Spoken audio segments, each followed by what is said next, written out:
Chaque seconde, chaque minute, vide de beauté, est un corbillard qui te conduira vers la mort de l'âme. Maintenant, il est grand temps que je me libère dans l'air supérieur de l'inaccessible azur. Déjà la carcasse de l'aube effaçait les traces du voyage. L'animal chat poétique était reparti sur la grande route de l'illumination, me laissant seul et sans destination aucune dans la brume de l'existence façade. Retrouver le tic-tac uniforme des sentiments humains. Je me suis réveillé à l'aube de la fragilité, avec cette voix venue d'ailleurs, ce chat envoûtant qui vit à l'intérieur du souffle, qui respire l'inaccessible éclair, qui s'offre et qui se cherche dans les vers immortels de Charles Baudelaire.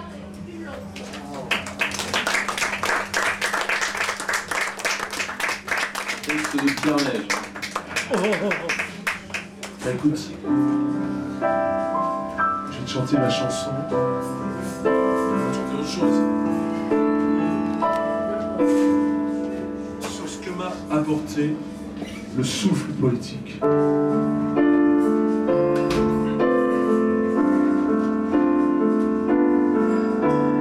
Frénésie de griffonner sur le papier ce que les ratures de la vie n'ont pu effacer. Sentir l'azur de l'infime écriture, hanter les brises de l'esprit dans les allées insaisissables de la pensée. Tu m'as donné l'envie d'écrire sur mes cahiers des pays insensés, habités par les fées. Quand déjà tout petit, je restais seul sous la pluie, à écouter les mots de ces petits couteaux qui venaient me chercher pour me faire traverser de l'autre côté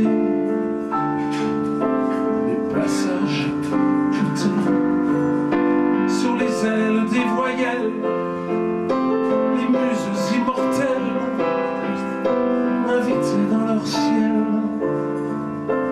retrouver l'éternel. Poésie, ma belle amie, à la fontaine de ma jeunesse, j'ai goûté au chant des déesses. Poésie, je t'ai suivi sur les chemins des flots divins, là où ta lyre m'a pris à lire la caresse du je t'aime, posée sur le diadème de cette jeune fille qui danse entre les lignes de l'espérance. Éblouissante Vénus, courtisane de Cythère, divinité antique qui nage dans mes yeux, aux nymphes voluptueuses, ondines transparentes, invitez-moi encore dans vos lutins sabbats, baiser vos pieds de soie. Dans l'encre de ta sève, le stylo plein de fièvre, j'ai brodé sur ton corps tes vers aux cheveux d'or. La silence, alchimie du verbe qui poursuit les silhouettes du poète qui valse dans sa tête, cette infernale prose qui délicatement se prose sur les syllabes illuminées par les nymphées inconsolées.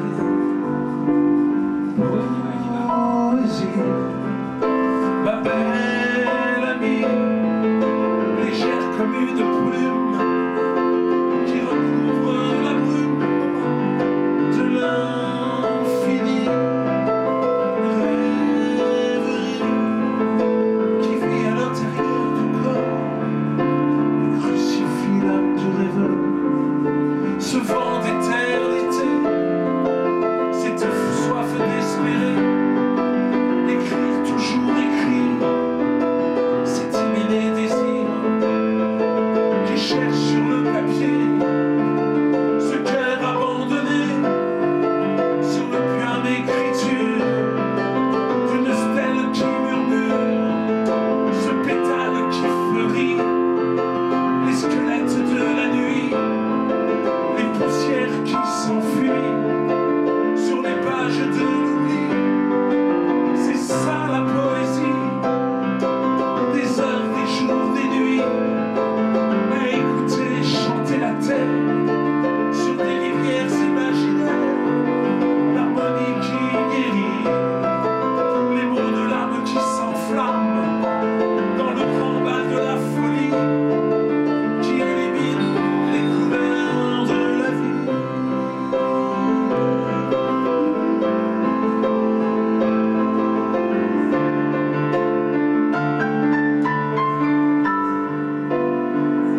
Écrire, toujours écrire.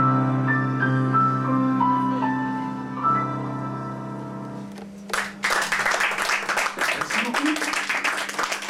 Guillaume, pour finir cette soirée, est-ce que tu veux dire quelques textes, Olivier? Monsieur, tu veux finir par la crise, toi. On a oublié. Tu voulais peut-être dire quelque chose, René. René? Non. Joël? Dire peut-être un mot très rapide, On va rapide, on est... notamment pour Michel Mella, qui salue bien sûr Olivier, il est en province. Michel Mella étant le président de la Fédération internationale des associations culturelles, artistiques, littéraires, poétiques et francophones. Et l'inspirateur de cette fédération n'est autre que Olivier lui-même, hein, merci. Et on peut l'applaudir pour ça déjà aussi. Vraiment bravo pour cette initiative.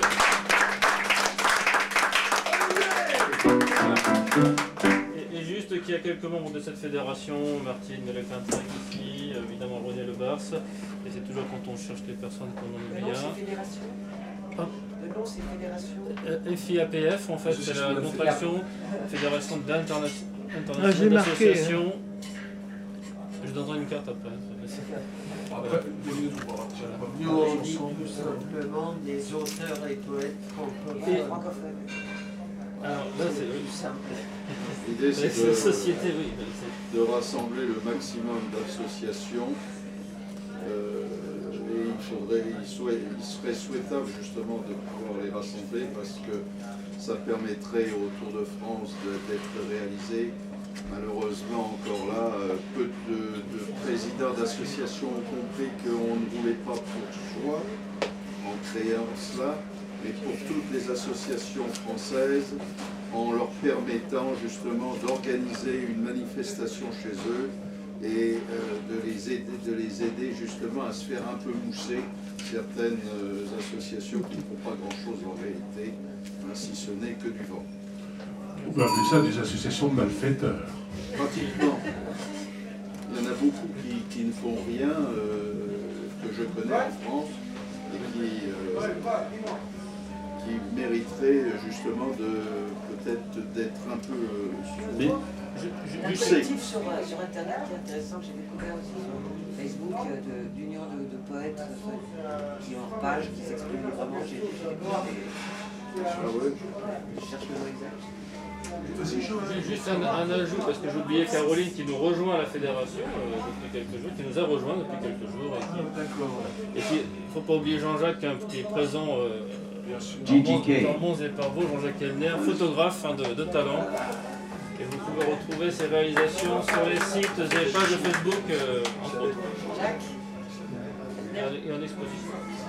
Et puis, moi je voudrais souligner que j'ai eu la chance de rencontrer Génie Alpha il y a une dizaine d'années. Et le mois prochain, il y aura Pascal Bonin, on va faire, bon, pour les arts nègres et les poètes. Moi j'ai été élevé au Sénégal et j'étais sensible à la générosité et l'humanisme de Génie Alpha et je tiens à en parler parce que le papa d'Olivier allait régulièrement à une réunion de poètes dans sa rue, dans son appartement. Et il y avait de grands noms de la poésie qui venaient, notamment Noël Villard, il y a un grand prix chaque année de la poésie Noël Villard. Il y avait Monsieur Dali qui venait régulièrement aux réunions, et j'ai eu la chance de rentrer dans l'univers de Génial Alpha, qui est décédé malheureusement il y a 2 ou 3 ans à 101 Printemps. Et elle m'a emmené un peu partout avec elle dans les soirées théâtrales et poétiques. Et elle m'a parlé du papa d'Olivier, enfin du papa d'Olivier, voilà. Paul. Et voilà. Et c'est pour ça, et j'essaie de travailler conjointement aussi à la. Vous avez un musée qui est à côté de la place Victor Hugo, et on va essayer de faire quelque chose là-bas aussi pour les arts nègres. Enfin, vous voyez, c'est un monde petit finalement, et je pense qu'avec la bonne volonté de tout le monde, on arrivera toujours à générer des forces. Voilà, juste Pascal Bonin. Le mois prochain, ce sera le vendredi 10. Et je suis heureux parce que finalement, il y a quelqu'un qui avait écrit The Celestine Prophecy, un auteur américain. Il a dit qu'on est tous bizarrement reliés à 7 degrés de soi. On connaît quelqu'un dans le monde entier. Et ça revient au loin de l'haricot blanc et l'haricot noir. Si vous voyez un haricot blanc et un haricot noir, vous le retrouvez au bout d'une 7e génération. Et j'ai eu la chance de dîner un soir avec le mari de l'ambassadrice des Philippines, et il m'a dit qu'il descendait de la famille de Gengis Khan. Son fils avait fait l'Indian Test à Washington, et il descend de la famille de Gengis Khan. Donc à mon avis, on est tous liés par... voilà. Olivier, comme disait Woody Allen aussi, je ne crois pas aux années futures, mais j'emporterai quand même quelques vêtements de rechange. On pourrait peut-être finir cette soirée par... La fragilité du poète. Écoute, bel ami, la cithare, et tu deviendras poète. Observe cette fleur prête à éclore, et tu comprendras que la vie entoure ton réveil. Et tu entreprendras alors un parcours vers la connaissance de l'Iocète. Alors l'Iocète, c'est une arme aquatique très vivace. Parce que moi, je lis.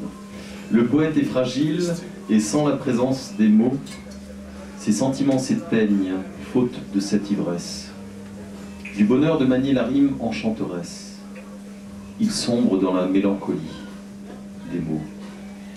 La poésie est une prière parfois provocatrice, elle rejoint l'amour raisonné de l'imparfait, ce lancinant appel vers le désir parfait. Le prêtre évoque la prière et le poète les sentiments. Tous deux se rejoignent dans l'indulgence d'un monde aveugle criant vengeance. Voilà, écoutez, cette soirée-là. Voilà, si vous voulez acheter c'est pas le... quelques... C'est pour vous, je donne les... Voilà, si vous voulez, on a quelques CD, si vous voulez boire un coup, il n'y a pas de souci. On finit en chanson, ça vous dit de finir en chanson? Ouais. Ça vous dit de finir en chanson? Oui! Alors le prince quand même, le prince de la poésie de Saint-Germain-des-Prés qui a foutu un bon bordel avec tous ces snobinards. Et c'est comme ça que René a eu l'idée, on était avant, on était venu comme un malacofio voir un truc immonde, hein, tu es d'accord, tout ça. Les uns assis à côté des autres, il y avait plus d'auteurs que de public. Parce que souvent, toi, les cultureux avec un cas, ils ont oublié qu'il vaut mieux jouer dans les petits cafés, etc., que de faire dans des salles fermées ou sans publicité où personne ne sait.